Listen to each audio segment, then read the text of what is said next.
Hi class, welcome to the next unit. This will be the last, it's two of two units, which have a little bit more reading than the other units. And then we'll be back to regular, about one chapter per unit. This is how we fit 14 units of a regular class into 10 to 12 for a summer class. Okay, so this professor lecture video is not a replacement for the reading. It will not give you all the details, but it will give you the larger picture and the issues at stake. It will show you the forest rather than every single tree. And this should help you understand the unit and maybe some of the deeper issues that are developing in American history at this time. Okay, so 1783 is when the Treaty of Paris is signed. 1781 is when the last battle was fought. So what happens to the United States of America after 1783? I bet you if you asked most Americans what was going on in America after the Revolutionary War was won, you wouldn't get a lot of answers. So that's okay. That's what college history courses are for. So here are the realities for the United States of America after winning the Revolutionary War. The economy had been devastated by warfare. Of course, this often happens in warfare because not only are things not being produced, but people, animals, territory are being destroyed as well. So you have a significant drop in the economy as a result of the prolonged war. And this continues after the Revolutionary War is over. You have territories in Spain, what Spain used to hold. So Spanish citizens and troops, and especially the English up in and around Michigan and Detroit, are still occupying territories controlled, according to the treaty, by the United States, and they won't leave. And then France and England, and to an extent Spain, maintain trade barriers with this new country, and this hampers the growth of the United States. The English trade barrier is the easiest to understand. They're like, okay, British North America, you wanted not to be part of the British Empire. Good luck. You're not part of the British Empire anymore, and you don't get the benefits of trade in our Navy. So too bad for you. Now, in the book, you'll read about Shays' Rebellion. This is symptomatic of the decline and the general malaise that's going on. Even though it occurs in New England, is representative of other areas as well. And so when you read your book about what they were upset about and why they rebelled, you'll see that early on in American history, it's when there's troubles, there are groups that rise to resist the law the same way they had been doing against Britain prior to the Revolutionary War. But now that there is an American government in power, the American government says, too bad, we're not going to allow non-compliance of law and not have order anymore. Okay. So, yeah, we're going to skip Republican and nationalism on this one for this unit. So the Articles of Confederation, as you probably learned in lots of classes, have some weaknesses. And one is because it's a confederation of states rather than one single unit, it doesn't have a lot of power to act. It needs everyone's agreement. And it doesn't have the power to tax. And a government that cannot generate revenue to fulfill its obligations, like having an army, is very weak. And that's exactly when you put all these things together. The United States after the Revolutionary War is very weak. So Britain and Spain on the left, top and bottom, are occupying American territory, won't leave.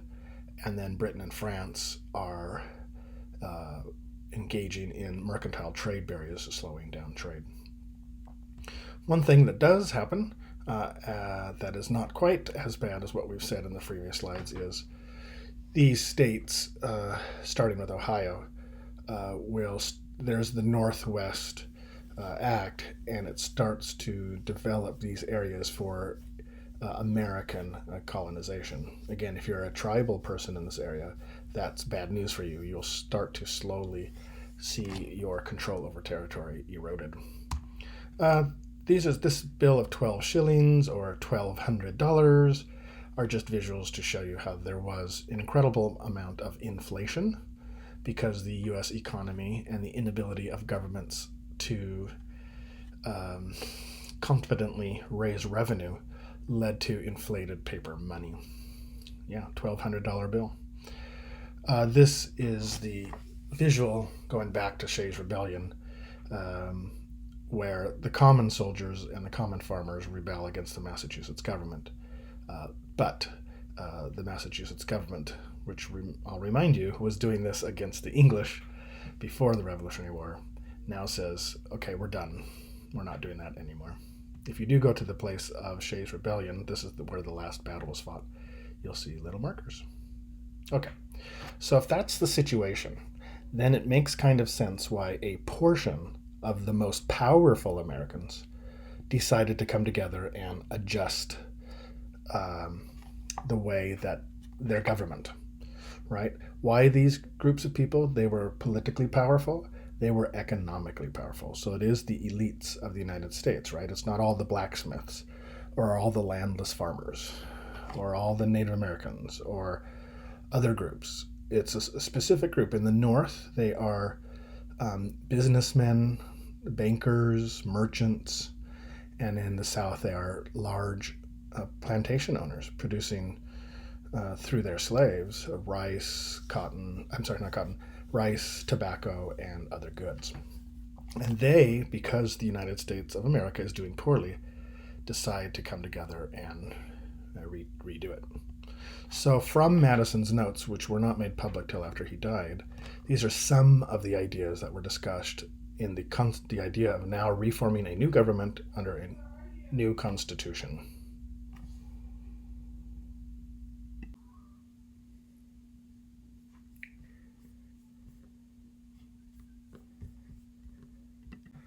All right, so from his notes and the sparse amount of information we have a pretty good idea what went on.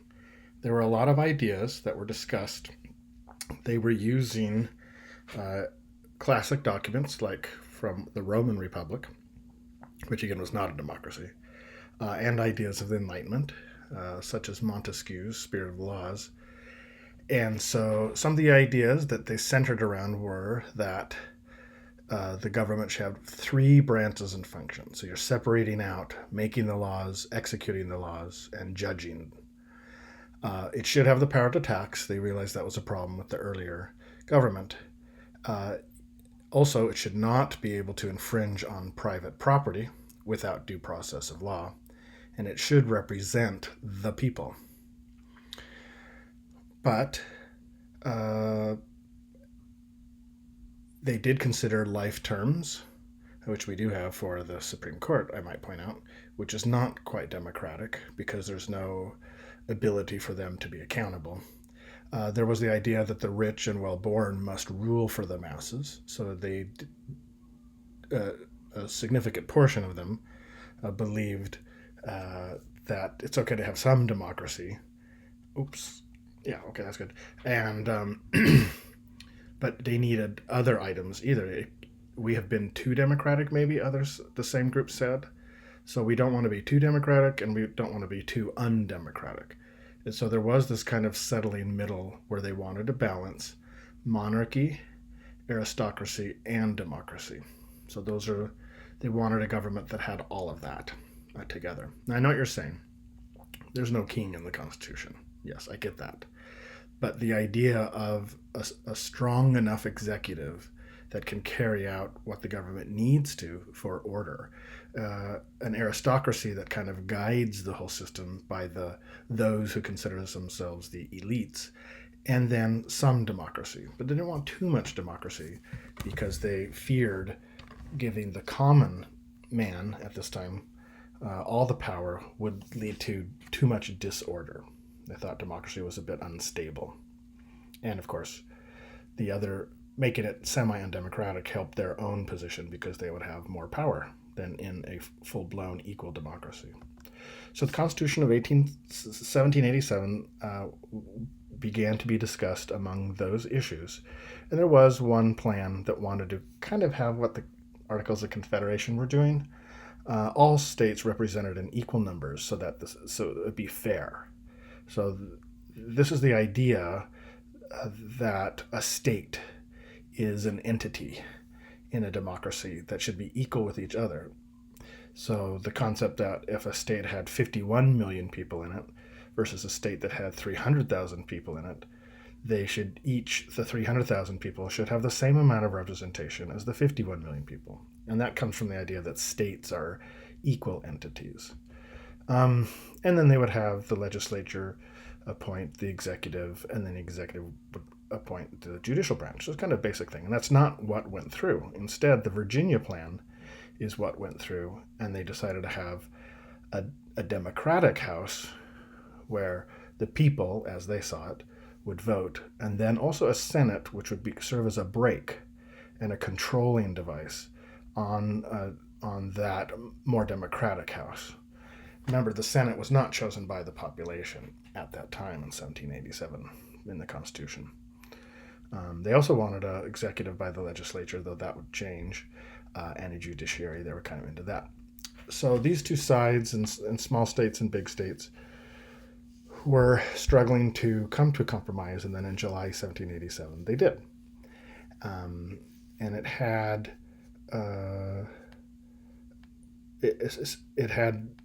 the Great Compromise is partially the compromise that in the Senate the states will be equal, and in the House people will be equal. Also in Article 1, Section 8, it says that Congress can do whatever it needs to carry out its power, but in Amendment 10, which will come a couple years later, it says anything that's not specifically in the Constitution, the government can't do. So again, you have kind of these variety of ideas kind of all blending together in this document. So several ideas in the Constitution are very new, and a large number are drawn from this literature of republicanism that's been developing since the colonial crisis began. They do base because they do consider themselves British, but of course now Americans, that had a mixed government. And they're using as I mentioned before, the Enlightenment writer Montesquieu, who's getting this from Polybius, saying that you need to have balanced forces in government pushing against each other, and that way you don't have tyranny. The downside of that, is a government that it's very difficult to develop new programs. They did, of course, bring this idea of John Locke and the consent of the governed, and of course a lot of old issues from English common law, dating back to at least the Magna Carta back in the medieval period. Now, looking at what they kind of concluded, what they have done was that the people, which again, they don't mean every human being, would elect the House of Representatives. Senators would be elected by state legislatures. See how the senators become inculcated or separated from the population's vote, because the population vote isn't voting for senators. And then the president, as you know, and will continue to know for the next few decades, is going to be a problem for the United States, as our guess, as academics, is going to be elected by electors. They're going to put forth two names, and the person with the most votes, the name with the most votes will become president, and the second place will become vice president. And then judges will be appointed by the president and the Senate. So notice the top bullet point is democratic, at least to a certain percentage of the population. The three bullet points that follow are not. So going down to the fifth bullet point, the group in creating the Constitution is trying to mute what they concluded were problems with democracy. So they have the Senate and the President, and therefore the Supreme Court, kind of as less democratic or undemocratic or anti-democratic, but I think mute is a good way. They're trying to put the brakes on a democracy. And so they did that. They divided the power, put checks and balances, And then, of course, part of the Great Compromise was the 3/5 clause, which counted slaves as, for population purposes, but pay attention carefully here, for the House of Representatives, and very importantly, for the Electoral College. So, from the view of most white Americans who didn't consider African Americans at this time, able and should not be part of the political system, if you're if you're not part of the slave owning population, you feel that the slave owning population has gotten a bonus vote. They get more votes in the House by adding extra, numbers to their population based on slaves, and they get extra votes for president. And that will turn out to be key. And that is, in fact, something important from a historical viewpoint to see what's going on in the Constitution. There's a lot of parts of the Constitution which are specifically trying to be less democratic so that the elites can control, or control might be to have greater power. How's that? In the overall process. And there's such thing as too much democracy. And also slavery is rife through the Constitution, but it is never named. It is never named. Slaves are referred to as other persons, and that's one place that slavery is referred to. Also, there's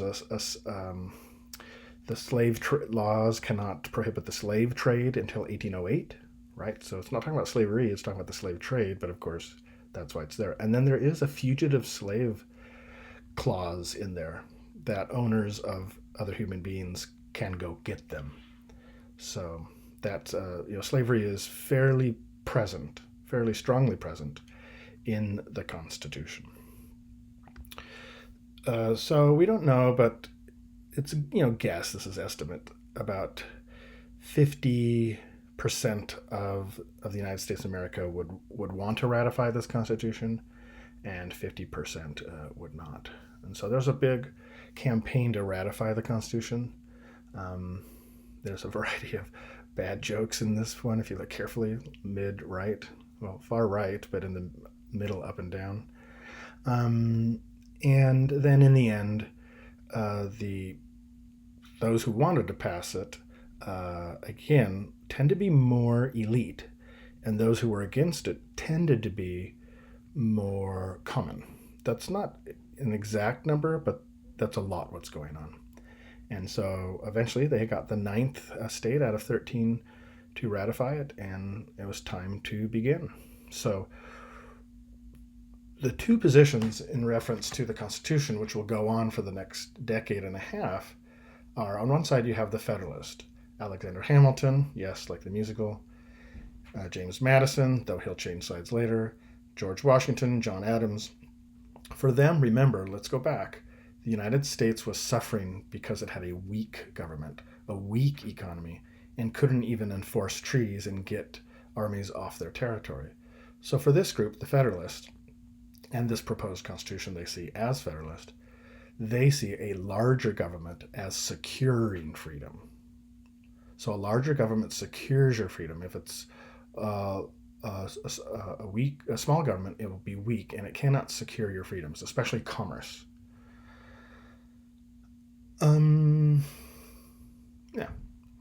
Skipping to the third bullet point, the United States would be, Madison, let's go to the second one.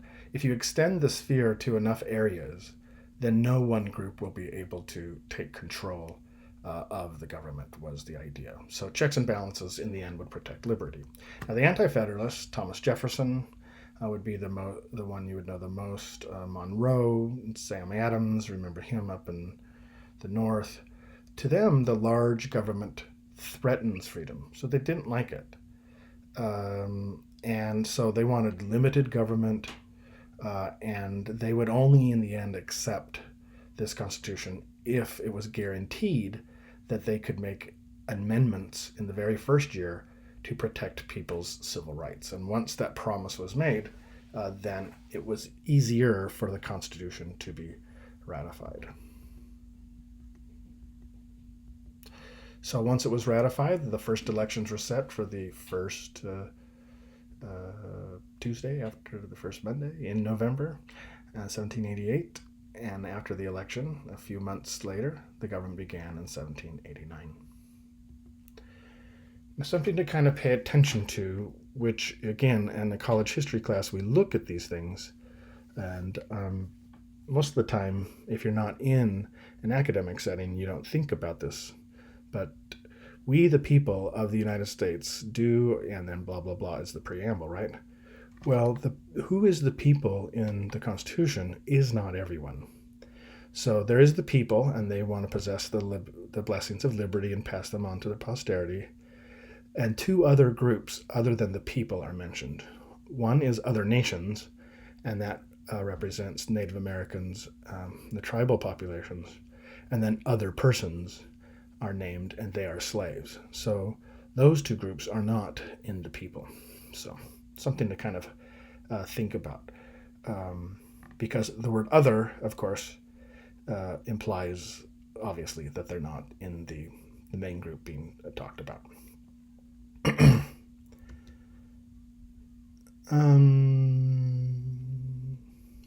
Yeah. Just as you in the readings, when you get to Native American sections, the Ohio region is the tribes in those areas, they give up control over the rest of Ohio and get further west. Okay. So kind of to show you how race is playing a role in who is or can be an American citizen, we don't have to look past the very first Congress. And one of the main acts in the first Congress is the 1790 Naturalization Act. And in this act, as you can see in Section 1 highlighted, be it enacted by the Senate and House of Representatives of the United States of America in Congress assembled, that any alien, right, so any foreigner, being a free white person who shall have resided within the limits and under jurisdiction of the United States for 2 years may be admitted to become a citizen thereof. So you can see that they are equating whiteness with citizenship and who are the politically active Americans. Now you can be a person of color, but you can't become a citizen even when someone came from the same place who is white can be one. So also it crops up in people's writings when de Crevecoeur is writing about the United States. He doesn't even include African Americans as a part of the people who are there. And so for African Americans, especially those who are not slaves, who have a greater voice, slaves have their own way of doing this. Benjamin Banneker is an African American in the United States, not a slave, and he is noticing that race is being used to define who can be a citizen or not, and he disagrees with this. And in his almanac, that a lot of people bought, he wrote, "The time, it is hoped, is not very remote when those ill-fated people dwelling in this land of freedom shall commence a participation with the white inhabitants in the blessings of liberty, and experience the kindly protection of government for the essential rights of human nature." So he's pointing out that African Americans are not allowed to participate as political equal citizens. And in his letter to Thomas Jefferson, he wrote, "Sir, how pitiable it is to reflect that although you were so fully convinced of the benevolence of the Father of mankind, and of his equal and impartial distribution of those rights and privileges which he had conferred upon them, that you should at the same time counteract his mercies, and in detaining by fraud and violence so numerous a part of my brethren under groaning captivity and cruel oppression, that you should at the same time be found guilty of that most criminal act which you professedly detested in others with respect to yourselves."